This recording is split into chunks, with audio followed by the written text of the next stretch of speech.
అందరికీ నమస్కారం. జై శ్రీరామ్, జై జై శ్రీరామ్. ఓం సరస్వత్యై నమః. గురుర్బ్రహ్మ గురుర్విష్ణు గురుదేవో మహేశ్వరః గురు సాక్షాత్ పరబ్రహ్మ తస్మై శ్రీ గురవే నమః. శ్రీరామ రామ రామేతి రమే రామే మనోరమే సహస్రనామ తత్తుల్యం రామనామ వరాననే. మనం ముందు సర్గలో ఇచ్చిన మాటను నిలబెట్టుకొనుము అని కైకేయి దశరథ మహారాజును ఒత్తిడి చేయుట, వశిష్ఠాదులు రాజదర్శనమునకై విచ్చేయుట, శ్రీరాముని తీసుకొని వచ్చుటకై కైకేయి సుమంత్రుని ఆదేశించుట గురించి తెలుసుకున్నాము. రామాయణము అయోధ్యాకాండము 15వ సర్గము. సుమంత్రుడు శ్రీరాముని మందిరమున ప్రవేశించుట. వేద పారాంగతులైన బ్రాహ్మణులు ఆ రాత్రి గడచిన పిదప రాజవంశ పురోహితుడైన వశిష్ఠునితో కూడి సమీపముననే యున్న పట్టాభిషేక మండపమునకు చేరిరి. మంత్రులు, సేనానాయకులు, సంపన్నులైన వర్తకులు, పౌర ప్రముఖులు మున్నగు వారందరూ రామ పట్టాభిషేక మహోత్సవమును దర్శించుటకై సంబరపడుచు అచట సమావేశమైరి. సూర్యుడు పూర్తిగా ఉదయించెను. ఆ దినమున పుష్యమి నక్షత్రము వచ్చెను. శ్రీరాముని జన్మరాశి అయిన కర్కాటక లగ్నము నందు ఆయనకు యువరాజ పట్టాభిషేక మహోత్సవమును జరుపుటకు బ్రాహ్మణోత్తములు నిశ్చయించి సమస్త సంభారములతో సిద్ధముగా నుండిరి. బంగారు జలపాత్రలు, చక్కగా అలంకరింపబడిన భద్రపీఠము, చక్కని పులితోలు పరచబడిన రథము సిద్ధము చేయబడినవి. గంగా యమునల సంగమ ప్రదేశమైన ప్రయాగనందలి పవిత్ర జలములు, పునీతములైన ఇతర నదీ జలములు, పెద్ద పెద్ద మడుగులు, బావులు, సరస్సులు మొదలగు వాని అందలి పుణ్యజలములు తీసుకొని రాబడినవి. తూర్పు వైపుగా ప్రవహించు గోదావరి, కృష్ణ, కావేరి మొదలగు నదుల జలములు నైమిషారణ్యాది పుణ్యక్షేత్రముల యందు పైకి పెళ్ళు బుకుచున్న బ్రహ్మావర్త, రుద్రావర్తాది సరస్సుల యందలి పవిత్ర జలములు, దక్షిణము నుండి ఉత్తరమునకు అడ్డముగా ప్రవహించు గండకీ ప్రభృతి నదీ జలములు, నలువైపుల గల ప్రసిద్ధ సముద్ర జలములు తీసుకొని రాబడెను. అచట బంగారు, వెండి పాత్రలలో పేలాలను, పవిత్ర జలములను నింపియుంచిరి. ఆ కలశములపై రావి ఆకులు, మేడి ఆకులు, తామరాకులు, కలువపత్రములు కప్పబడి యుండుటచే అవి మనోహరముగా నుండెను. అక్కడ తేనె, పెరుగు, నెయ్యి, ఆవాలు, దర్భలు, పువ్వులు, పాలు సిద్ధముగా ఉంచబడెను. వివిధాభరణములను అలంకరించుకొని సదాచారములను నడుపు దేవదాసీలు అతడికి చేరియుండిరి.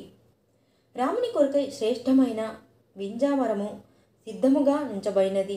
దాని పిడి బంగారముతో నిర్మింపబడి రత్నములు పొదగబడి ఉండెను. అది గుబురుగా నుండి చంద్రకిరణ శోభలను వేలార్చుచుండెను. దానిపై సుగంధ పుష్పములను అలంకరించిరి. శ్రీరామ పట్టాభిషేకమునకై చంద్రమండలము యొక్క స్వచ్ఛమైన కాంతులను విరజిముచున్న శ్వేత ఛత్రము గంధ పుష్పాదులతో అలంకృతమై కనువిందు గావించుచుండెను. చక్కగా అలంకరింపబడిన తెల్లని వృషభము, శ్వేతాశ్వము, రాజు అధిష్ఠింపదగిన శుభలక్షణములు గల భద్రగజము యువరాజు కొరకై నిరీక్షించుచుండెను. మంగళప్రదలైన 8 మంది కన్యలు వివిధాభరణములను చక్కగా అలంకరించుకొని యుండిరి.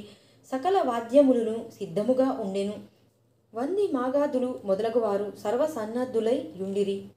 ఇక్ష్వాకు మహారాజుల పట్టాభిషేకములకు అర్హమైన వలయు సమస్త వస్తువులను సమకూర్చునట్లే రామ పట్టాభిషేకమును పురస్కరించుకొని కానుకలుగా బహూకరించుటకై సామంతరాజులు అమూల్యములైన రత్నములను, వజ్ర వైడూర్యములను గైకొని రాజాజ్ఞ మేరకు అచటికి చేరియుండిరి.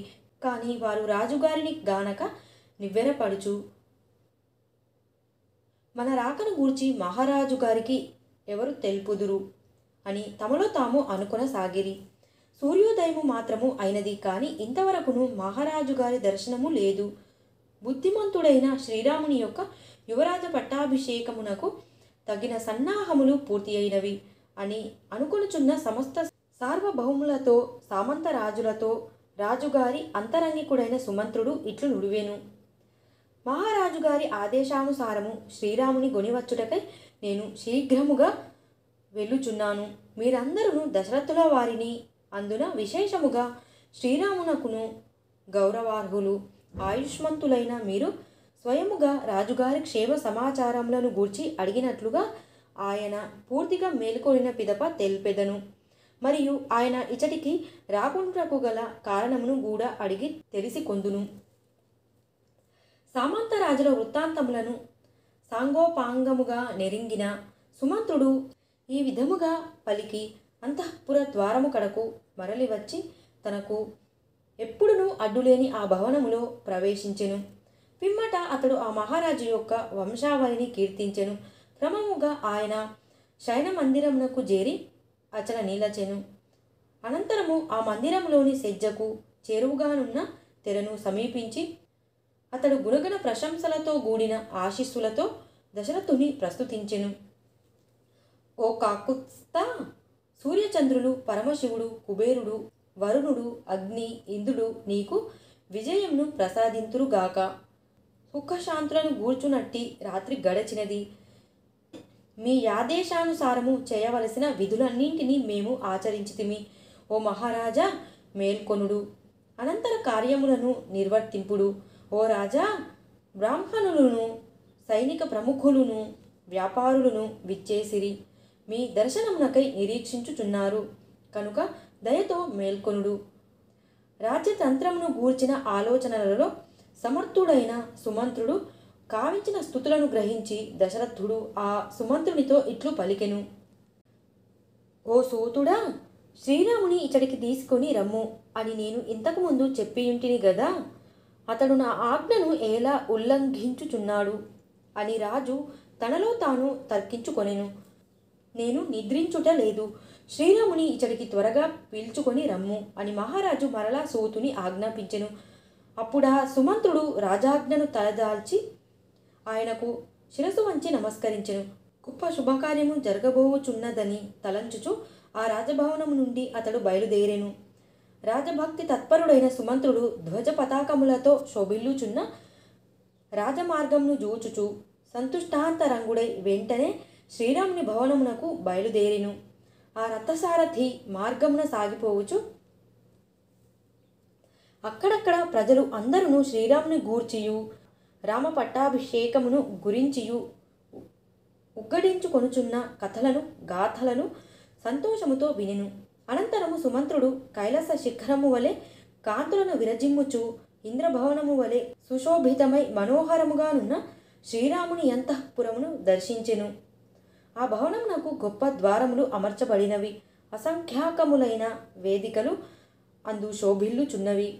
బంగారు విగ్రహములు ముఖ్య శిఖరములపై అలరారుచున్నవి. బహిద్వారములయందు మనుల పగడముల తోరణములు రాజిల్లుచున్నవి. ఆ భవనము శరత్కాల మేఘముల వలె స్వచ్ఛముగా ప్రకాశించుచున్నది. మేరు పర్వత గుహ వలె ఒప్పుచున్నది. ప్రసిద్ధములైన మేలైన మనుల మాలలతో అలంకరింపబడినది. ముత్యములతో మనులతో వ్యాప్తమయ్యున్నది.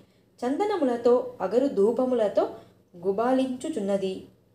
ఆ ప్రాసాదము మలయ పర్వత సమీపమునందలి దర్దరము అను చందనగిరి శిఖరము వలె అన్ని దిక్కులకును సుగంధములను విరజిమ్ముచున్నది.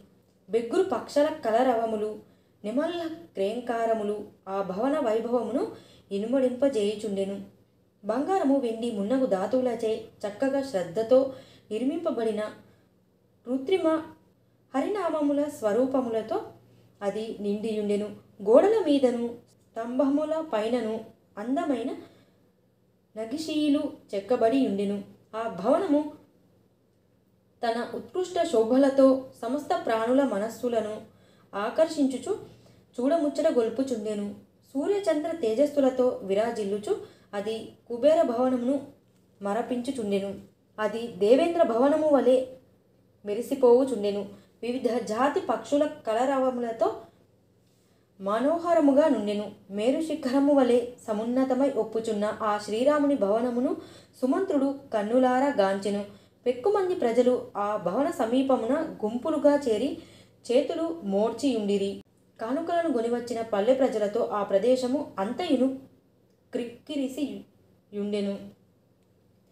శ్రీరాముని పట్టాభిషేకమునకై ఉవ్విల్లూరుచున్న ఆ జానపదుల సంబరములు చెప్పనలవి గానివై యుండెను.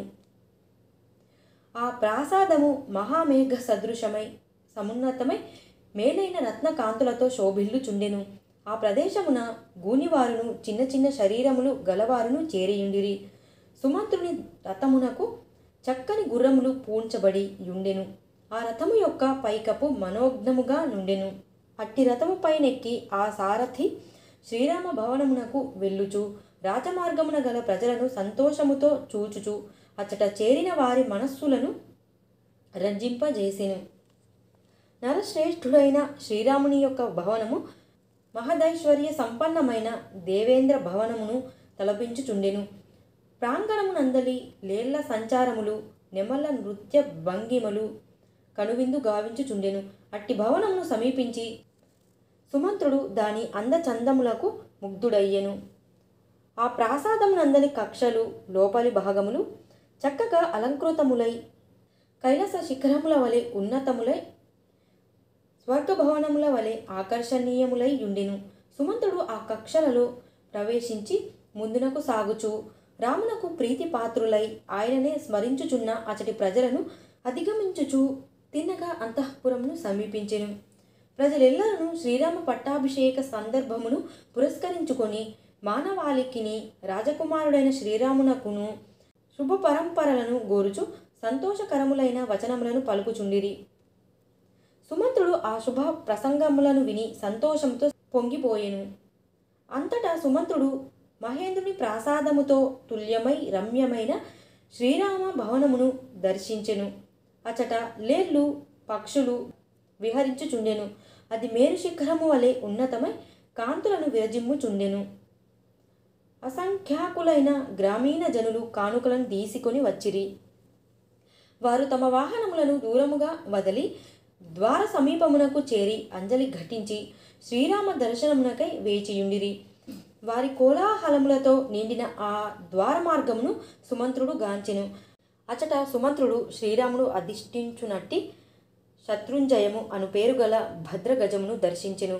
అది గొప్ప మేఘము వలెను మహాపర్వతము వలెను సమున్నతమై బలిష్టమై ఉండెను.